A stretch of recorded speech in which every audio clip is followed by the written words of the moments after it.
ಎಲ್ಲರಿಗೂ ನಮಸ್ಕಾರ. ನನ್ನ ಹೆಸರು ಜಯಶ್ರೀ ಮಧುಕರ್ ಭಟ್, ಅಂಕೋಲಾ ತಾಲೂಕು ಕೊಡ್ಲಗದ್ದೆಯಿಂದ.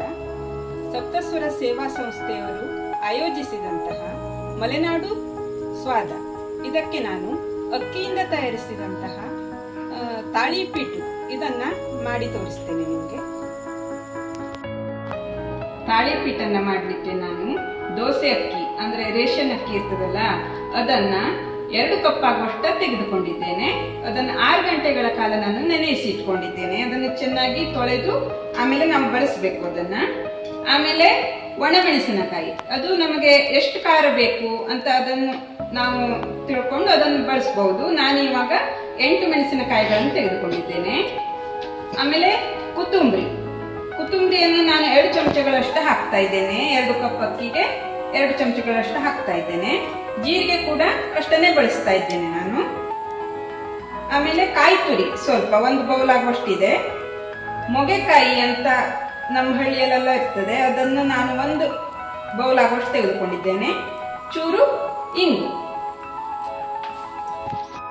ಈ ಎಲ್ಲ ಸಾಮಗ್ರಿಗಳನ್ನು ಸೇರಿಸಿ ಆಮೇಲೆ ರುಚಿಗೆ ತಕ್ಕಷ್ಟು ಉಪ್ಪನ್ನ ಹಾಕಿ ನಾನು ಮಿಕ್ಸಿ ಜಾರಿಗೆ ಹಾಕಿ ಇದನ್ನೆಲ್ಲ ರುಬ್ಕೊಂಡು ಬರ್ತೇನೆ.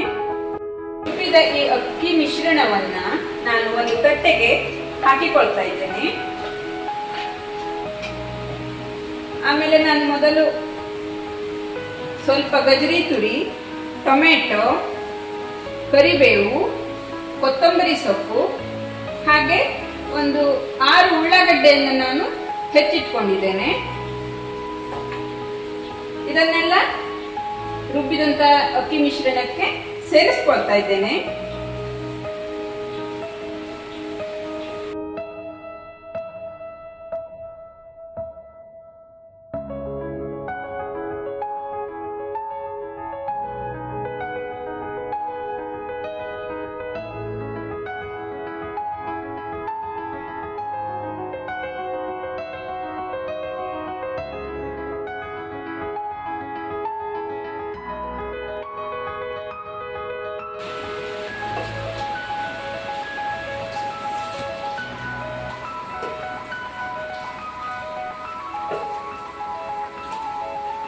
ನೋಡಿ, ಈ ಹದದಲ್ಲಿ ಮಿಶ್ರಣವನ್ನು ನಾವು ರೆಡಿ ಮಾಡ್ಕೊಳ್ಬೇಕು. ಇಲ್ಲಿ ನೋಡಿ, ನಾನು ದೋಸೆ ತವಾಗೆ ಉರಿಯನ್ನ ಹಚ್ಚಿದ್ದೇನೆ. ಅದು ಕಾವು ಕೂಡ ಬಂದಿದೆ, ಕಾದಿದೆ. ಇವಾಗ ಸ್ವಲ್ಪ ಎಣ್ಣೆಯನ್ನ ಕಾವಲಿಗೆ ಹೀಗೆ ಒರೆಸಿಕೊಳ್ತೇನೆ. ಯಾಕೆ ಅಂತಂದ್ರೆ ಅದು ಸುಲಭವಾಗಿ ತೆಗಿಲಿಕ್ಕೆ ಬರಬೇಕು ದೋಸೆ. ಆಮೇಲೆ ಹೀಗೆ ಚಿಕ್ಕ ಚಿಕ್ಕ ದೋಸೆಗಳನ್ನ ಮಾಡಬೇಕು. ಯಾಕೆಂದ್ರೆ ಅದು ಎತ್ತಲಿಕ್ಕೂ ಕೂಡ ಸುಲಭ ಆಗ್ತದೆ ನಮಗೆ.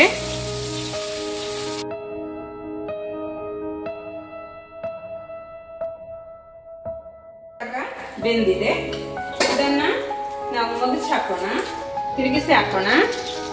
ಇದರ ಮೇಲೆ ನಾನು ಸ್ವಲ್ಪ ಎಣ್ಣೆಯನ್ನು ಹಾಕಿದ್ದೇನೆ. ಎಣ್ಣೆ ಅಥವಾ ತುಪ್ಪ ಯಾವುದಾದ್ರೂ ಹಾಕ್ಕೊಳ್ಬಹುದು.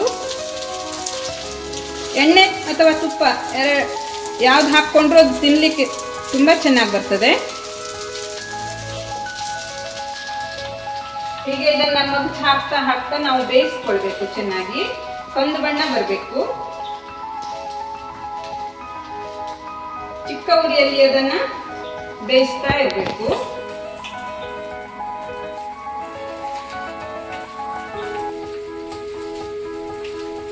ಇವಾಗ ಬೇಯ್ತಾ ಇದೆ. ಇದು ಸ್ವಲ್ಪ ಹೊತ್ತು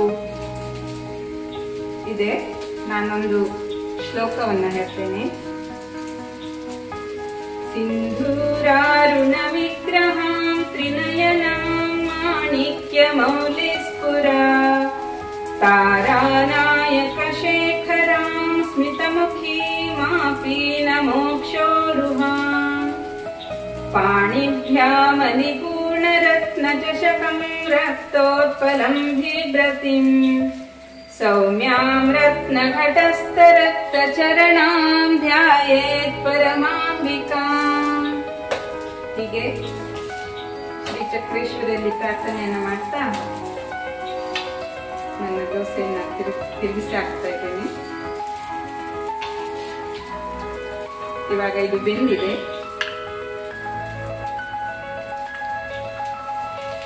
ತೆಗಿಯೋಣ.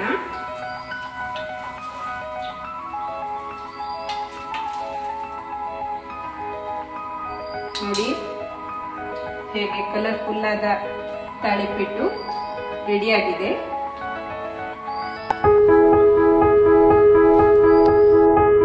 ತುಪ್ಪದೊಂದಿಗೆ ತಾಳಿಪಿಟ್ಟು ಸವಿಯಲು ಸಿದ್ಧವಾಗಿದೆ. ಸಪ್ತಸ್ವರ ಸೇವಾ ಸಂಸ್ಥೆಗೆ ಧನ್ಯವಾದಗಳನ್ನು.